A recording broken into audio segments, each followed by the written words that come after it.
बदले लोजपा के सुर। रामविलास पासवान ने नीतीश को बताया दोस्त। कांग्रेस पर छोड़ा गठबंधन का फैसला। राज्यसभा चुनाव में जेवीएम नहीं उतारेगा अपना प्रत्याशी। वोटिंग भी नहीं करने का फैसला। लोकसभा चुनाव के लिए पार्टी ने कसी कमर। राज्यसभा चुनाव में सख्त रुख अख्तियार करने के मूड में आरजेडी। मंत्री सुरेश पासवान ने कहा लालू यादव ही तय करेंगे रणनीति।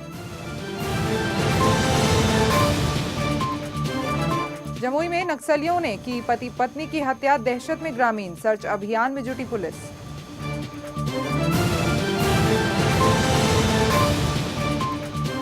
और मुजफ्फरपुर में तवायफ के कोठे पर सीआईडी इंस्पेक्टर की संदेहास्पद मौत। तवायफ पूजा हिरासत में। शिवहर में थे पदस्थापित।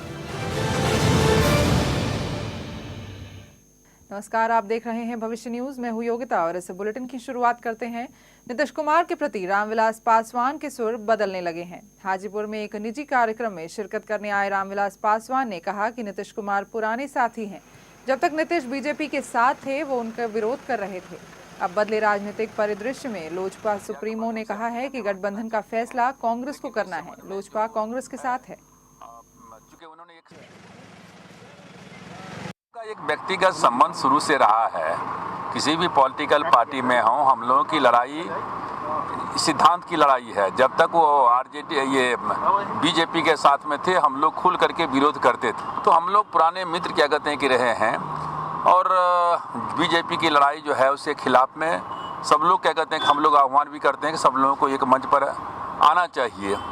जहाँ तक सवाल है गठबंधन का, तो लोक जनशक्ति पार्टी ने फैसला लिया है और 1 महीना पहले फैसला लिया है। सोनिया जी से हम लोगों ने मिलकर कहा भी था कि लोक जनशक्ति पार्टी कांग्रेस। राज्यसभा चुनाव को लेकर हेमंत सरकार के घटक दलों में अभी से रस्साकसी दिखने लगी है। लोकसभा चुनाव में सीट बंटवारे से नाराज चल रहे आरजेडी राज्यसभा चुनाव में कोई सख्त रुख अख्तियार कर सकता है। आरजेडी के सरकार में आरजेडी कोटे से मंत्री सुरेश पासवान का मानना है कि राज्यसभा चुनाव में पार्टी की भूमिका पर फैसला लालू प्रसाद यादव ही करेंगे। का और राज्यसभा चुनाव का तो जो पार्टी निर्णय करेंगे, जो हमारे राष्ट्रीय अध्यक्ष निर्णय करेंगे, जो गठबंधन सरकार की जो कमेटी है, कोर कमेटी, वो निर्णय जो लेंगे वही होगा। उसमें हम लोग आगे पीछे या अलग अलग बयानबाजी तो कोई बात ही नहीं है। रांची में जेवीएम नेताओं की एक अहम बैठक हुई। इसमें राज्यसभा चुनाव को लेकर पार्टी के स्टैंड पर चर्चा हुई। जेवीएम ने घोषणा की कि पार्टी राज्यसभा चुनाव में अपना प्रत्याशी नहीं उतारेगा, न ही उनके विधायक चुनाव में वोटिंग करेंगे। जो यहाँ गैर भाजपा गैर कांग्रेस के लोग हैं, वो सारे लोग कांग्रेस बीजेपी के ही चट्टे बट्टे हैं। ऐसे में से कोई दिखता नहीं है कि हम किसी का साथ ले सकें। इसलिए पार्टी ने तय किया है कि यह जो राज्यसभा का चुनाव इस बार का चुनाव है, इस चुनाव से पार्टी अपने आप को अलग रखेगी। हम अपना कोई उम्मीदवार नहीं देंगे और जब अपना उम्मीदवार नहीं देंगे और उन लोगों का भी कोई उम्मीदवार आएगा जिससे हम अपने आप को अलग रखे हैं, तो उन उम्मीदवारों को भी हम अपना समर्थन नहीं देंगे।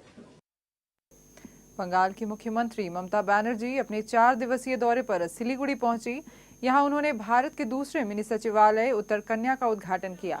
इस मौके पर रंगारंग सांस्कृतिक कार्यक्रम भी पेश किए गए। बंगाल की मुख्यमंत्री ने केएलओ को आड़े हाथों लेते हुए कहा कि वो भाषा के मुद्दे पर बंगाल का बंटवारा नहीं होने देंगी।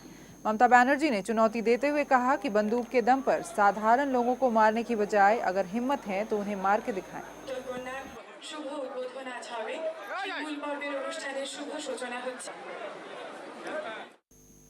जमुई के रंगाकाला गांव में नक्सलियों ने पति पत्नी की हत्या कर दी। गांव में देर रात हथियारबंद दर्जनों नक्सली ज्ञानी यादव के घर पहुंचे।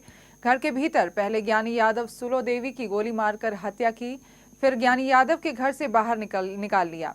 उसे कुछ देर पर ले जाकर गला रेतकर उसकी हत्या कर दी। इसके बाद सभी नक्सली जंगल की ओर भाग गए। चश्मदीद के मुताबिक नक्सलियों ने सबसे पहले पूरे गांव को घेर लिया था। इसके बाद ज्ञानी यादव को खोजने लगे। उनका लड़का लालजीत कुमार किसी तरह बच के भाग गया। खाली गोली गोतनी मार दी, मर गई। आपकी गोतनी थी? हाँ, गोतनी है। तो इसको के मारे लागे तो कट गिना मारा, करके पिता से निकाल दिया। कितना आदमी वो लोग था, कैसा कपड़ा उपड़ा कैसा पहना था? सारा पार्टी पुलिस का यार इसके पास नहीं। लोहरदगा पुलिस ने 2 अपराधियों को गिरफ्तार किया, जिनके पास से 2 देसी कट्टा, 4 कारतूस और 1 चाकू बरामद किया गया है। दरअसल जिले के एसपी मृत्युंजय कुमार को सूचना मिली कि रांची के चान्हो निवासी मोहम्मद मुजफ्फर और इम्तियाज अंसारी पल्सर से लोहरदगा जा रहे हैं, जहां वो किसी वारदात को अंजाम देंगे। इसी सूचना पर पुलिस ने कचहरी चौक से दोनों को गिरफ्तार कर लिया। एसपी ने बताया कि दोनों अपराधी हिस्ट शीटर हैं। इन पर रांची के चान्हो और लोहरदगा के सेन्हा थाने में आधा दर्जन मामले दर्ज हैं। पता चला कि रांची क्षेत्र से 2 अपराधकामी पल्सर मोटरसाइकिल से लोहरदगा शहर में क्राइम करने के लिए आ रहे हैं। इसकी सूचना थाना प्रभारी को दिया गया। थाना प्रभारी द्वारा टीम गठन कर लोहरदगा थाना प्रभारी के द्वारा छापेमारी किया गया, जिसमें मोटरसाइकिल सहित 2 अपराधकर्मी पकड़े गए। उनके पास 2 देसी कट्टा रिवाल्वर, 4 गोली और 1 स्प्रिंगदार छुरा बरामद किया गया। झारखंड के पूर्व मंत्री कमलेश सिंह की पत्नी मधु सिंह की अग्रिम जमानत की याचिका ईडी कोर्ट ने खारिज कर दी। मधु सिंह पर मनी लॉन्ड्रिंग का आरोप है। कोर्ट ने 18 जनवरी को इस मामले में सुनवाई की थी, लेकिन फैसला सोमवार को सुनाया। कमलेश सिंह पर है, उसमें उनका पत्नी को भी अभियुक्त बनाया गया है सप्लीमेंट्री कंप्लेंट फाइल करके, और उनके तरफ से मधु सिंह की तरफ से एक एंटीसिपेटरी बेल दाखिल किया गया था। वो बेल पिटीशन जो हियरिंग करने के बाद खारिज कर दिया। गिरिडीह जिला एवं सत्र न्यायाधीश चंद्रशेखर कुमार ने चौकीदार मुस्लिम अंसारी हत्याकांड मामले में 18 आरोपियों को उम्र कैद की सजा सुनाई है। 19 जून 2011 को बागोदर के खखरो गांव में पेड़ से बांधकर चौकीदार मुस्लिम अंसारी की नृशंस हत्या कर दी गई थी। हत्या आपसी रंजिश की वजह से की गई थी। 12 में 18 लोगों को सजा हुआ है। 147 में 2 इयर्स SI, 148 में 3 इयर्स RI, 323 में 1 ईयर SI और 302/149 में आजीवन कारावास प्लस 2000 वो फाइन ईच। ये मामला आपका था 2011 का मामला था। 19/6/2011 की घटना है। 6 बजे शाम में खरखरो गांव में एक मुस्लिम अंसारी चौकीदार जिसकी हत्या हुई। कोर्ट का निर्णय तो सबको मान्य है, लेकिन घटना जो घटी है, जो साक्ष्य यहाँ, हमको नहीं लगता है कि ये केस जो है हाई कोर्ट में जो है ऑनरेबल हाई कोर्ट में ये केस जो है वहाँ पर ठहरेगा। वहाँ पर सारे मुद्दाले को छोड़ा जाएगा।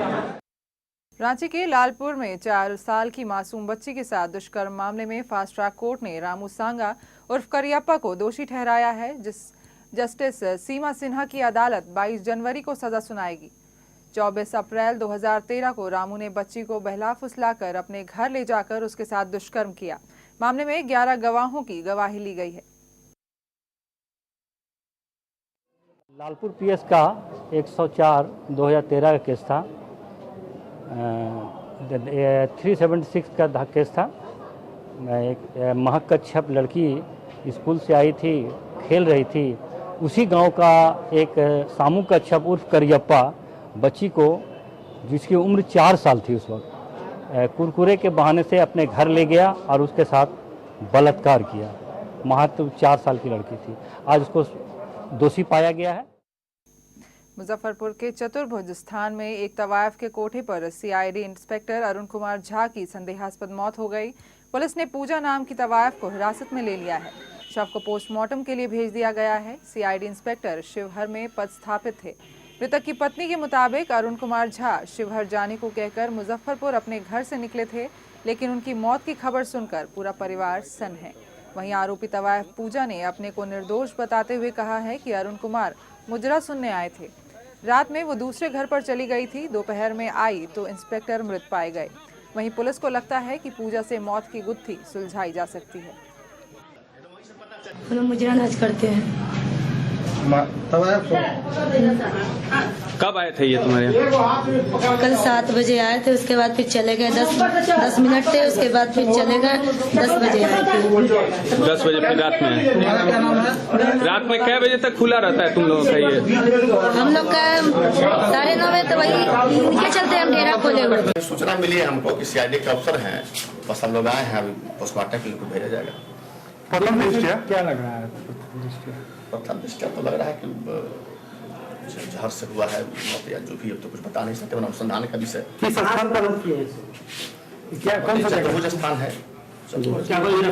घर किसका? गिरफ्तारी किसी का? अभी गिरफ्तारी नहीं है, पूछताछ के लिए अभी हम लोग सब अनुसंधान का विषय है ये। अभी जो है सो हमारा अनुसंधान हिरासत में लिया गया है? हिरासत में भी नहीं लिया गया, पूछताछ के लिए। और बुलेटिन में रुकेंगे एक छोटे से ब्रेक के लिए, अन्य खबरों के साथ जल्द लौटेंगे।